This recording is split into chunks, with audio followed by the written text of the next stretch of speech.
Assalamu alaikum दोस्तों, मैं Mohammad Wahab Mirza. Today the topic we are going to discuss is getting admission into LLB at Punjab University Gujranwala campus with Ifram Maqsood. Ifram Maqsood mashallah has got recently admission into Punjab University Gujranwala campus. उन्होंने कैसे admission possible किया, वो आया जो है उसके लिए कौन कौन से टेस्टिंग मेथड की बेसिस पे उनका एडमिशन हुआ, इंटरव्यू को प्रोसीजर है कि नहीं, उन पीयू लॉ का जो है मेरिट कैसे कैलकुलेट होता है, और इसके अलावा all pertinent queries which comes to students mind when they apply for Punjab University Gujranwala campus, वो इफराम मकसूद के साथ डिस्कस करते हैं। तो first of all Ifram Maqsood, really thanks कि आप अपना कीमती वक्त निकाल के आए। Before deep diving into the interview, मुझे बताइएगा स्टूडेंट्स की हेल्प के लिए कि पंजाब यूनिवर्सिटी गुजरांवाला कैंपस में एलएलबी पे अप्लाई करने के लिए या जनरली एलएलबी अप्लाई करने से पहले आपका एकेडमिक बैकग्राउंड क्या था? फर्स्ट ऑफ ऑल तो अस्सलाम वालेकुम टू ऑल, और आपका भी बहुत बहुत शुक्रिया कि आपने मुझे ये मौका मिला कि मैं सबको बता सकूं, अपना एक्सपीरियंस शेयर कर सकूं। मेरा एकेडमिक्स ये है कि मेरा मैट्रिक जो है वो मैंने 817 मार्क्स लिए थे मैट्रिक में, जो कि शाह कोर्ट से ही मैंने किया हुआ है, और एफएससी मैंने सुपीरियर कॉलेज से की है। एफएससी में मैंने 1030 मार्क्स लिए हैं। ठीक, माशाल्लाह माशाल्लाह, इंप्रेसिव जर्नी। अच्छा, मुझे बताइएगा कि आपने पंजाब यूनिवर्सिटी एक तो ठीक है पंजाब यूनिवर्सिटी में लॉ के लिए, ओवरऑल आपके माइंड में लॉ की तरफ किस वजह से आई कि मतलब आप लॉ में परस्यू करना चाहते हैं, मतलब इसके अलावा मेडिकल भी है, इंजीनियरिंग भी है, why you specifically wanted to join the law?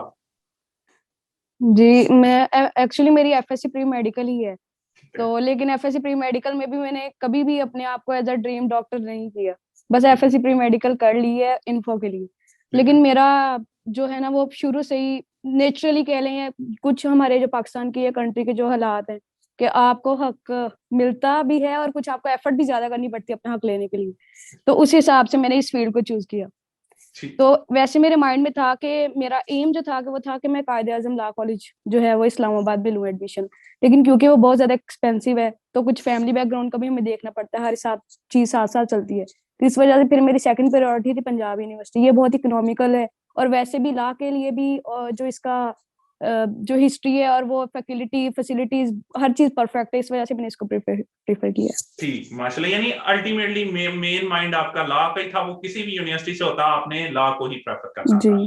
ठीक, अच्छा जी, तो सही है, आपने साथ में पंजाब यूनिवर्सिटी की रीजन भी बता दी। मुझे बताएं क्या एप्लीकेशन प्रोसेस था ताकि स्टूडेंट जो अभी देखें 2021 के हो गए लेकिन जो 2022 में अप्लाई कर रहे हो या 2023 में अप्लाई कर रहे हो और वो सेम हमारा इंटरव्यू देखें, तो उनकी हेल्प हो सके, क्या एप्लीकेशन प्रोसेस था ओवरऑल, आप बताइए।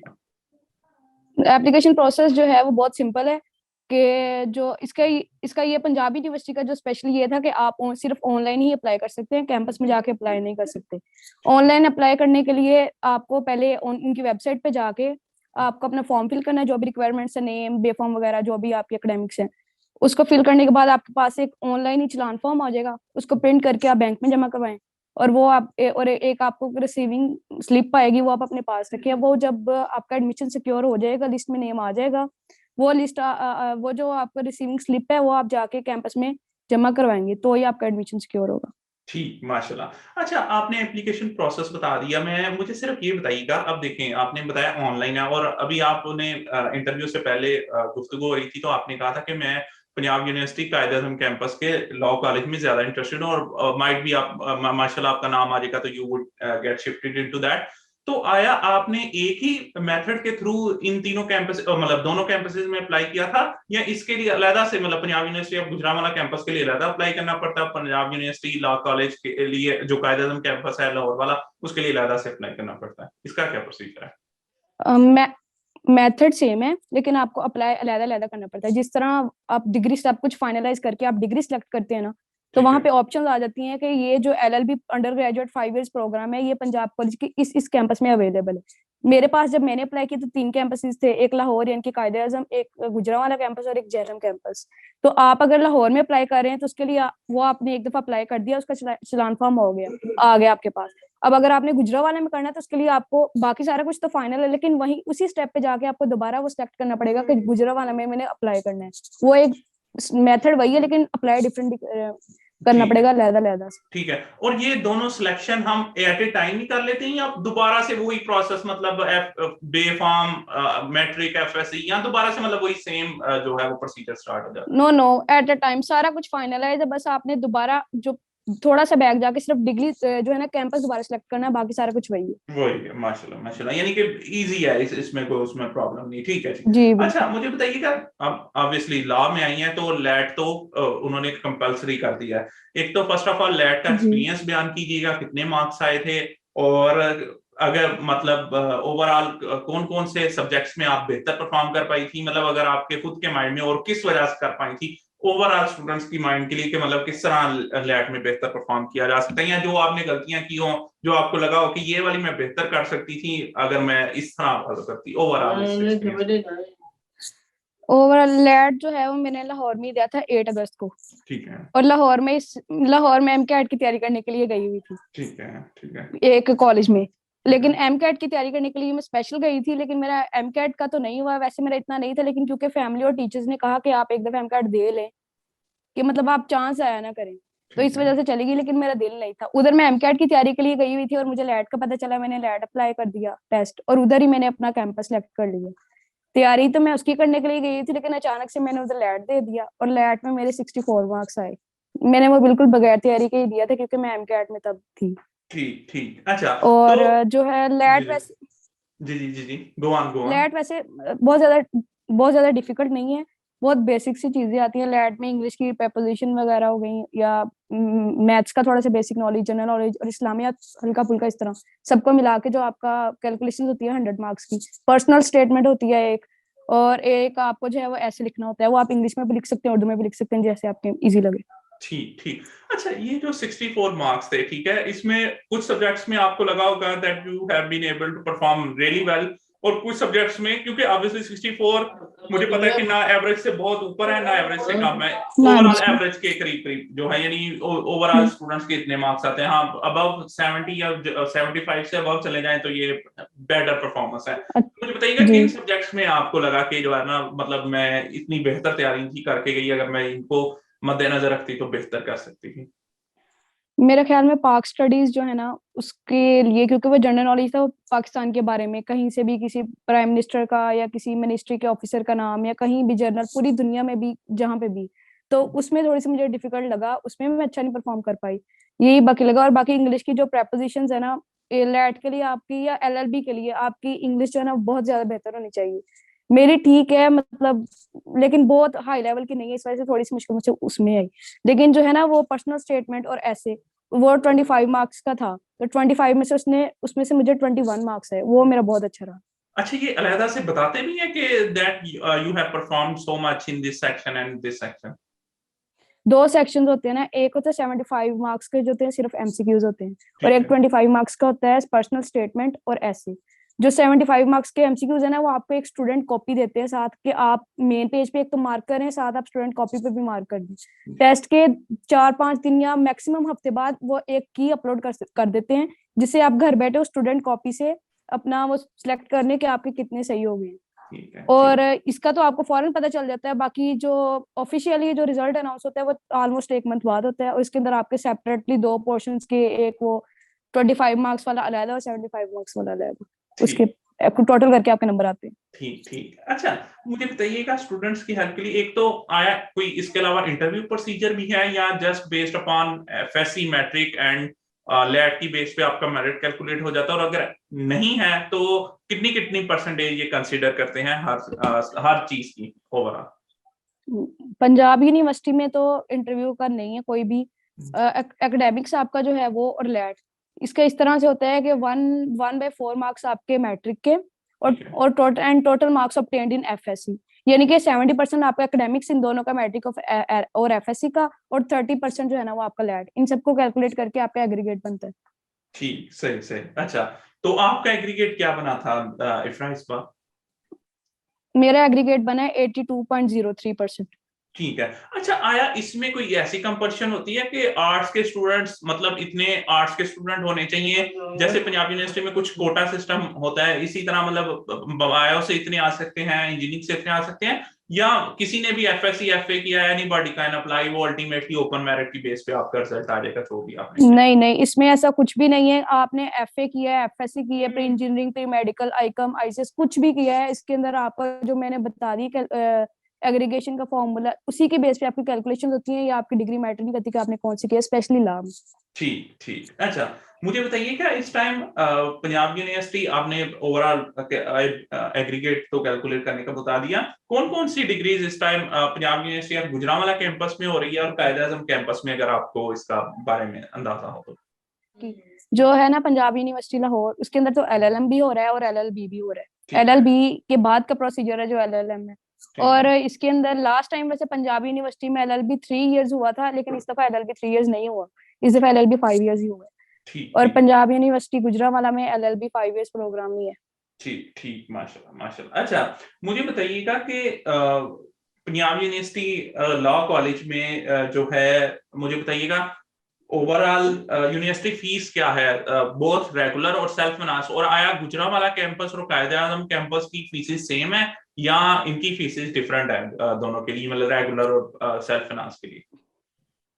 जो है वो रेगुलर की वो है 31,135 अप्रोक्सीमेटली। जी जी। पंजाब यूनिवर्सिटी में वो गुजरांवाला की भी सेम है और लाहौर की भी सेम है। ठीक है। और सेल्फ सपोर्टिंग की है 53,795, यानी कि अप्रोक्सीमेटली 54,000 सेल्फ ठीक सपोर्टिंग पर ईयर। ये ठीक भी है। गुजरांवाला में भी सेम है और लाहौर में भी सेम है। ठीक ठीक, सही है। और इसके अलावा हॉस्टल फैसिलिटी का क्या है, मतलब हॉस्टल फैसिलिटी दोनों के लिए अवेलेबल है या नहीं है, मतलब यानी कि किस तरह हॉस्टल फैसिलिटी का इन्होंने कोई बताया हुआ है, या अभी तक आपने खुद भी सर्च करना है इसको? नहीं बताया हुआ, मेंशन है फॉर्म पे हॉस्टल फैसिलिटी, उन्होंने क्लियरली लिखा हुआ है कि हॉस्टल फैसिलिटी और ट्रांसपोर्ट फैसिलिटी जो वो सिर्फ मेन कैंपस में ही अवेलेबल है, बाकी किसी कैंपसेस या किसी सिटी में वो अवेलेबल नहीं है। ठीक ठीक, ये भी यानी अपने आप में एक मसला है कि जो कायदे आज़म जी। के अलावा कैंपस में जा रहे हैं उनके लिए। ठीक है। अच्छा, मुझे उसके बताएगा। अंदर भी जी जी जी जी, गो ऑन गो ऑन। उसके अंदर भी फर्दर मॉर्निंग वालों के लिए अवेलेबल है, इवनिंग वालों के लिए वो भी नहीं है। ठीक ठीक ठीक। अच्छा, मुझे बताइएगा कि फाइनेंशियल हेल्प या स्कॉलरशिप आया सिर्फ रेगुलर स्टूडेंट्स के लिए, मतलब चाहे वो स्कॉलरशिप है या फाइनेंशियल हेल्प है, बहुत सारे स्टूडेंट्स चाह रहे होंगे कि उन्हें पता चल सके। वैसे तो माशाल्लाह मैं पंजाब यूनिवर्सिटी की एक चीज की बड़ी तारीफ करता हूँ कि इनकी फीसिस ऑलरेडी बड़ी नॉमिनल है, मतलब 31,000 और 51,000।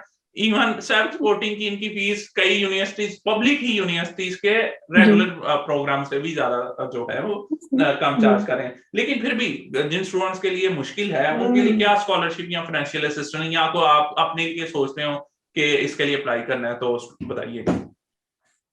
स्कॉलरशिप जो है हुकूमत पाकिस्तान की तरफ से भी बहुत ज्यादा है, और वो जैसे कि एक बहुत है इस दफा एहसास, ठीक है। ये जो है ना ओपन मेरिट यानी कि रेगुलर स्टूडेंट है वो अप्लाई कर सकते हैं, फर्स्ट सेमेस्टर में ही अप्लाई कर सकते हैं आप। ठीक है। तो लेकिन जो सेल्फ सपोर्टिंग के लिए ना वो नहीं अप्लाई कर सकते स्कॉलरशिप के लिए। ठीक है। और इसके अलावा सेल्फ सपोर्टिंग के लिए क्या कोई आपने माइंड में रखा हो, सेल्फ सपोर्टिंग के लिए कौन कौन सी इन्होंने ऑफर्स की हुई? सेल्फ सपोर्टिंग के लिए नहीं कोई भी ऑफर है, बाकी ये है कि वो जो इंस्टीट्यूट है एक पंजाब यूनिवर्सिटी, वो खुद में ही एक जो है वो बहुत बड़ी वो है, उधर एडमिशन लेना, और क्योंकि उनका जो हिस्ट्री है और उनकी जो फैकल्टी है, फैसिलिटी, टीचर्स, स्टाफ, और सबसे बड़ी बात इंसान की ग्रूमिंग, जी जी। तो ये चीजें जो है ना, ये मेरा ख्याल काफी है। बाकी सेल्फ सपोर्टिंग के लिए फर्दर कोई स्पेशल ऑफर नहीं है, ओपन मेरिट के लिए है जो रेगुलर है उनके लिए।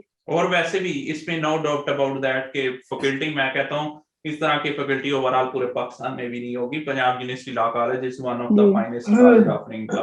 अच्छा, मुझे बताइएगा ऐसी कोई एडवाइस अभी तक के लिए, अभी चले आपने यूनिवर्सिटीज की क्लासेस तो ज्वाइन नहीं किया है, लेकिन चाहे वो लैट में मसला हो या किसी भी किस्म की प्रॉब्लम आपने फील की हो और आप स्टूडेंट को एडवाइस करना चाह रहे हो कि मतलब कोशिश करें कि इसमें ऐसे परफॉर्म कर लें, या ओवरऑल किसी भी किस्म की एडवाइस रिगार्डिंग लॉ कॉलेज में अप्लाई के, ताकि स्टूडेंट्स जो 2022 में या 23 में या फ्यूचर में अप्लाई करें वो भी इससे जो है वो चीजें सीख सकें? सबसे बड़ी एडवाइस तो मेरी यही है कि आप एक हमारा मुल्क जो है ना वो अभी डेवलपिंग कंट्री है, इसको बेहतर बनाने के लिए हर बंदे को अपनी जिम्मेदारी पूरी करने की बहुत ज्यादा जरूरत है।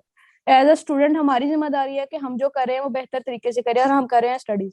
तो सबसे बड़ी एडवाइस तो ये है कि अपनी स्टडीज को बहुत अच्छे तरीके से करें, फोकस्ड वे में करें, अपना एम समझे जो आप कर रहे हैं वो वही करने के लिए आप आए और वही करें, और दूसरे गलत एक्टिविटीज में ना पड़े। क्योंकि इसके अंदर आपको एक तो फर्स्ट ऑफ ऑल तो आपको सबसे बड़ी चीज होती है पेरेंट्स। उन आपके पेरेंट्स को आपसे ज्यादा बहुत उम्मीदें होती हैं, जब आप गलत कामों में इन्वॉल्व होते हैं वो बहुत ज्यादा डिसहार्ट होते हैं, और दूसरा वो भी आपके लिए होते हैं क्योंकि इससे आपका ही फ्यूचर बनना है। और सबसे पहले तो अपनी स्टडीज को बहुत अच्छे से पढ़ें। स्टडीज को अच्छे से पढ़ेंगे तो आगे अच्छी यूनिवर्सिटीज में दाखिले मिलेंगे। एक एक मतलब नंबर से या एक एक परसेंट से भी नहीं मैं कहूंगी, एक एक पॉइंट से जो है ना वो लोगों के दाखिले आगे पीछे हो जाते हैं। और सेकेंडली ये है कि अगर आप लॉ में आना चाहते हैं, लॉ जो के बारे में जो हमारा पब्लिक ओपिनियन है ना ऐसा वो अच्छा नहीं है। एज अ गर्ल मेरी फैमिली और मुझे लोगों ने कहा था कि आप लॉ ज्वाइन कर रही हैं तो इस बारे में कुछ सोचिए, क्योंकि जो पब्लिक ओपिनियन है हमारे मुल्क में स्पेशली लॉ का वो कोई इतना खास नहीं है। और यही वजह है कि मैं इधर आना चाहती हूँ, क्योंकि मैं चाहती हूँ कि मैं ये ओपिनियन चेंज करूँ। क्योंकि फील्ड गलत नहीं होती है, तो बंदे पे डिपेंड करता है कि आप किस तरह से परफॉर्म कर रहे हैं। तो और बाकी मेरी एडवाइस है लैट की अच्छे से तैयारी करके, मेरी तरह बिल्कुल ना जाए कि तैयारी नहीं की, तैयारी करके जाए, किस कोई भी चीज परफॉर्म करें आप अपना बेस्ट दें उसमें। माशाल्लाह, रियली ग्रेट एडवाइस। और स्टूडेंट्स को मैं भी बताता हूँ कि 100 मार्क्स और 30% कंसीडर होता है। इट मींस के एवरी अगर आप 3.3 क्वेश्चन सही सॉल्व कर लेते हैं तो आप एक एब्सोल्यूट जो है वो मेरिट में बढ़ते जाते हैं। और यही जो जी पहली एडवाइस उन्होंने दिया है, तो एक एब्सोल्यूट की बेसिस पे आप जो है ना हो सकता है एकदम सेल्फ सपोर्टिंग से रेगुलर के उसमें आ जाए। तो इसको मेक श्योर कीजिएगा कि जी बड़े, और एक दो दफा मैक्सिमम दे दें अगर खासतौर पे आप जो है लॉ में इंटरेस्टेड है। तो रियली थैंक्स इफरा मकसूद साहब, आपका कीमती वक्त का जो है होपफुली स्टूडेंट्स ने बहुत सारी जो है इसमें से एडवाइजेज जो है फॉलो करेंगे और उनकी बेहतरी भी आएगी। इसके अलावा स्टूडेंट्स कोई फर्दर क्यूरी हो तो नीचे कमेंट में पास ऑन कीजिए, मैं कोशिश करूंगा आंसर कर सकूं। अगर आपको वीडियो पसंद आई हो तो लाइक करें, दोस्तों के साथ शेयर करें। इसके अलावा हमारे क्लास एनिमेशन का चैनल है जिसमें हम पाकिस्तानी हीरोज की 3D एनिमेटेड स्टोरी शेयर करते हैं। करंटली हमने मेजर इस पर्टिकुलर की पे स्टोरी बनाई हुई है। Do check it out and I hope you do like it. If you do, अगर आपको पसंद आए तो सब्सक्राइब जरूर कीजिएगा हमारे साथ जुड़े रहने के लिए और बार बार इस चैनल पर आने के लिए मोहम्मद वान आपका तहे दिल से शुक्रगुजार। अल्लाह हाफिज, पाकिस्तान जिंदाबाद।